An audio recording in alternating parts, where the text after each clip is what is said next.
Hello friends, welcome back சிதர்வாக் channel நண்பர்களே. இன்றைக்கி இந்த வீடியோவில் பார்த்தீங்கன்னு வச்சுக்கோங்களேன், மிக மிக முக்கியமான ஒரு எச்சரிக்கையான ஆன்மீக ஜோதிட விஷயத்தை தான் இப்போ இந்த வீடியோவில் அதிரடியாக பார்க்க போகிறோம். அதாவது ஜூன் மாதம் 21ஆம் தேதி அன்னைக்கு மிக மிக முக்கியமான நாளுங்க. அன்றைய நாள் பார்த்தீங்கன்னு வச்சுக்கோங்களேன், மிக அதிரடியான பௌர்ணமியானது உருவாயிருக்கு. அந்த பௌர்ணமினால் மிகப்பெரிய கிரகமாற்றமானது ஏற்பட்டது. அந்த கிரகமாற்றத்தினால மிக மிக முக்கியமான யோகமானது உருவாயிருக்கு. அந்த யோகத்தினால ஒவ்வொரு ராசிக்காரங்களுக்கும் தலையெழுத்து இப்படி மாறும் என்று சொல்லப்பட்டிருக்கு.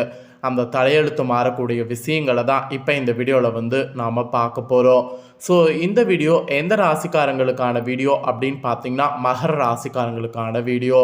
ஸோ மகர ராசியில் பிறந்தவங்க வீடியோவை ஸ்கிப் பண்ணாமல் பாருங்கள். உங்கள் ராசிக்கு பௌர்ணமியில் உருவாயிருக்கக்கூடிய இந்த மாற்றங்களால் என்ன தாக்கம் ஏற்படும் அப்படிங்கிறத தெரிஞ்சுக்குங்க. ஸோ எல்லா பௌர்ணமி காட்டிலும் ஆணி பௌர்ணமிக்கு தனி சிறப்பு இருக்குது. ஆணி பௌர்ணமியில் செல்வம் வள உயர இப்படியெல்லாம் பார்த்தீங்கன்னு வச்சுக்கோங்களேன் வழிபாடு செய்யணும் என்று சொல்லப்பட்டிருக்கு.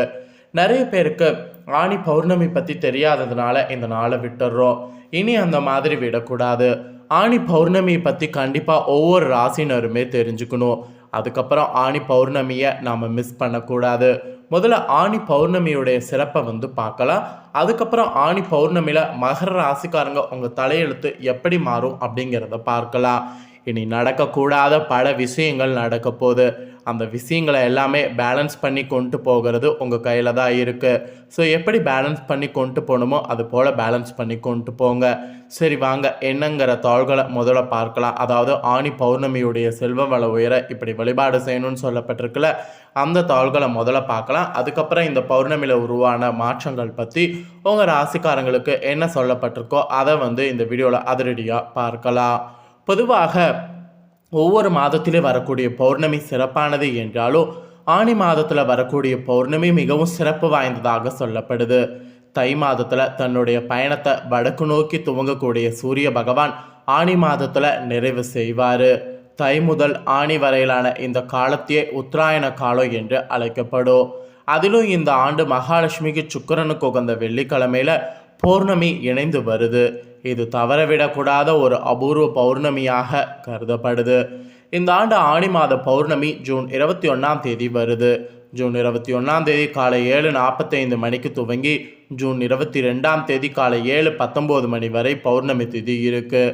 ஸோ இந்த சமயத்தில் மகாலட்சுமியுடைய மனம் மகிழும்படி வீட்டில் வழிபாடு செய்தால் வீட்டில் செல்வ வளம் உயர்ந்து கொண்டே இருக்கும். இது மிகவும் சக்தி வாய்ந்த வழிபாடு என்பதால் அனைவரும் செய்வது ரொம்ப சிறப்பானதாக கருதப்படுது. ஆணி பௌர்ணமி என்று காலையிலே எழுந்து வீட்டை சுத்தம் செய்து மகாலட்சுமி படத்திற்கு மஞ்சள் குங்குமம் தொட்டு வைத்து பூக்களால் அலங்கரித்து வைக்கணும். பிறகு மகாலட்சுமிக்கு மிகவும் விருப்பமான அவர் விரும்பி வாசம் செய்யக்கூடிய பொருளான ஏலக்காயில் மாலை கட்டி மகாலட்சுமி படத்திற்கு அணிவிக்கணும். எத்தனை எண்ணிக்கையில் வேண்டுமானாலும் மாலை கட்டி போடலாம். அந்த தினம் வெள்ளிக்கிழமை என்பதால் சுக்கிர ஓரையில் இந்த மாலை அணிவிப்பது சிறப்பு. கரெக்டாக காலை 7:45 மணிக்கு பிறகு பௌர்ணமி தூங்கிறதுனால அதற்கு பிறகு எப்போது வேண்டுமானாலும் இந்த மாலையை அணிவிக்கலாம். ஸோ ரொம்ப ரொம்ப சிறப்பு. ஸோ ஆணி பௌர்ணமி அன்னைக்கு பல ஊர்களில் இருக்கக்கூடிய கோவில்களில் மாங்கனி திருவிழாவானது ரொம்ப விமர்சையாக நடைபெறும். அது மட்டும் இல்லாமல் பல கோவில்களில் கூட பார்த்திங்கன்னு வச்சுக்கோங்களேன் தெப்ப திருவிழா நடைபெறும். ஸோ ஆணி பௌர்ணமி இதனாலேயே பார்த்திங்கன்னு வச்சுக்கோங்களேன் ஒரு தெய்வீகமான பௌர்ணமியாக கருதப்படுது. ஸோ இந்த பௌர்ணமியுடைய சிறப்பை இப்போ இந்த வீடியோவில் பார்த்துட்டோம். இந்த பௌர்ணமி சிறப்பை தொடர்ந்து மகர ராசிக்காரங்களுக்கு இந்த ஆணி மாதம் எப்படி இருக்கும் அப்படிங்கிறத பார்க்க போகிறோம். ஸோ மகர ராசிக்காரங்க உங்கள் ராசிக்கு ஆணி மாதம் என்ன மாதிரியான பலன் கிடைக்கும் அப்படிங்கிறத தெரிஞ்சுக்குங்க. உங்களுக்கான பலனை தெரிஞ்சுக்கிட்டு அதற்கேற்ப நீங்கள் இந்த ஆணி பௌர்ணமிக்கு பிறகு நடந்துக்கும் போது கண்டிப்பாக பார்த்தீங்கன்னு வச்சுக்கோங்களேன் உங்களுக்கு ரொம்பவே தலையெழுத்து நல்லா இருக்கும். அதனால் மகர ராசிக்காரங்க இந்த ஆணி பௌர்ணமிக்கு பிறகு உங்கள் தலையெழுத்து எப்படி இருக்கும் அப்படிங்கிறத தெளிவாக இந்த வீடியோவில் நோட் பண்ணிக்கோங்க. அதே போல் இன்னொரு முக்கியமான விஷயத்தை சொல்ல மறந்துட்டேன். ஸோ ஆணி பௌர்ணமி அன்னைக்கு பார்த்திங்கன்னு வச்சுக்கோங்களேன் மூல நட்சத்திரத்தில் மிக முக்கியமான கிரகங்களானது வலுவாக உருவாயிருக்கு. அதனோட அடிப்படையில் தான் மகர ராசிக்காரங்களுக்கு இதெல்லாம் நடக்கும் என்று சொல்லப்பட்டிருக்கு. அதனால் இந்த ஒரு தாள்களை மகர ராசிக்காரங்க நீங்கள் எந்த நட்சத்திரத்தில் பிறந்திருந்தாலும் பாருங்கள். அதாவது நீங்கள் எந்த நட்சத்திரத்தில் பிறந்திருந்தாலும் உங்கள் ராசி லக்னம் வந்து மகரம் அப்படின்னா இந்த வீடியோ பாருங்கள், கரெக்டாக கணிப்பு இருக்கும். சரி வாங்க என்னங்கிறத பார்க்கலாம். எந்த சூழ்நிலையிலையும் முன்வைத்த காலை பின் வைக்காமல் தைரியமாக செயல்படணும். இனி வரக்கூடிய நாட்கள் எந்த அளவுக்கு அந்த மாதிரி தைரியமாக செயல்படுறீங்களோ அந்த அளவுக்கு உங்களுக்கு காரிய அனுகூலம் உண்டாகும். நீங்கள் இலகிய மனம் கொண்டவர்களாக இருப்பீங்களே, அந்த மனதோடு திரும்ப நீங்கள் புதுமையான விஷயங்கள் வந்து செய்யணும். இலகிய மனதோடு நீங்கள் எந்த ஒரு விஷயம் இனி செய்தாலும் அது உங்களுக்கு ஜெயமாகும். அது மட்டும் இல்லாமல் நீங்கள் எடுத்துக்கொண்ட முயற்சிகளில் காரிய தடை தாமதம் ஏற்படும். அந்த காரிய தடை தாமதம் ஏற்படாமல் இருக்கிற மாதிரி பார்த்து கொள்ளுங்க. வீண் பயம் ஏற்படும். அந்த வீண் பயத்தை குறைத்து கொள்ளுங்க. ஏற்கனவே செய்த காரியங்களுக்கான பலனை அடைய வேண்டியது இருக்கும். அந்த மாதிரியான பலன் அடையும் போது அது உங்களுக்கு மகிழ்ச்சியாக இருக்கும். சிலர் நீங்கள் வீட்டை விட்டு வெளியில் சென்று தங்க வேண்டிய சூழ்நிலை வரும். அந்த மாதிரியான சூழ்நிலையை சமாளிக்கிறதுக்கு கண்டிப்பாக பார்த்தீங்கன்னு வச்சுக்கோங்களேன், இப்போ மனசை தயார் பண்ணிக்கணும். வீண் விளக்கு விவகாரங்கள் வரலாம். இந்த வீண் வழக்கு விவகாரங்கள் எல்லாத்துலேயுமே வந்து கொஞ்சம் எச்சரிக்கையாக செயல்படணும். அதெல்லாம் உங்களுக்கு நல்லது. அப்புறம் சுக்கிரனுடைய சஞ்சாரம் வெளிநாட்டு பயண வாய்ப்புகளை ஏற்படுத்தும். சிலர் நீங்கள் வெளியூர் பயணங்கள் செல்வது கூட பார்த்தீங்கன்னு வச்சுக்கோங்களேன் அமையும். எதிர்பாலினத்தருடன் பழகும்போது கவனமாக இருக்கணும். மொத்தத்தில் இந்த ஆணி பௌர்ணமிக்கு பிறகு உங்கள் தலையெழுத்து ரொம்ப மோசமாக இருக்கிற மாதிரி இருக்குது. அதனால் ரொம்ப ரொம்ப கவனமாக இருக்க வேண்டும் என்று எச்சரிக்கையானது விடுக்கப்பட்டிருக்கு. அதே போல் நீங்கள் தொழில் வியாபாரம் செய்பவர்களாக இருந்தீங்கன்னா சுமாராக நடக்கும்.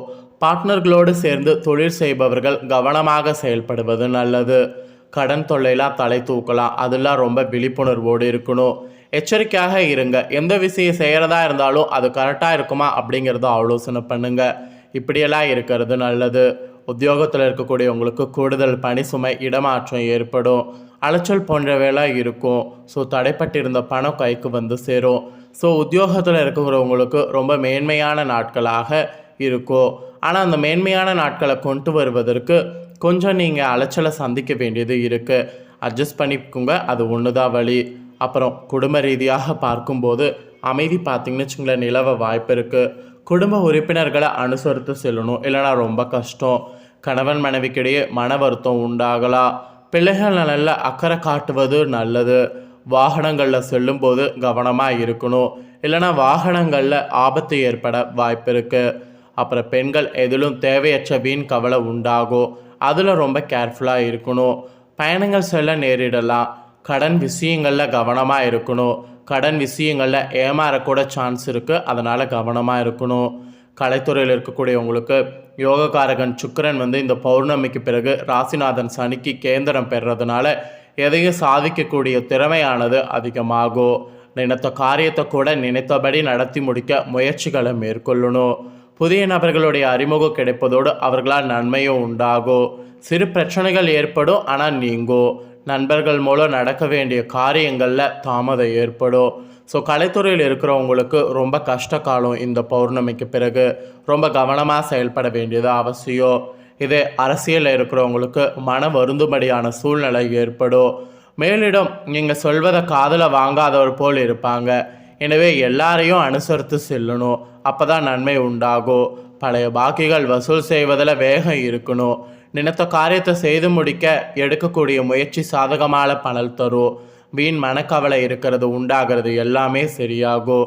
ஸோ இந்த மாதிரியெல்லாம் அரசியலில் இருக்கிறவங்க ரொம்ப கேர்ஃபுல்லாக இருக்கணும். அதே போல் மாணவர்களுக்கு மிகவும் கவனமாக பாடங்களை படிக்கணும். சக மாணவர்களோடு நிதானமாக பழகணும்.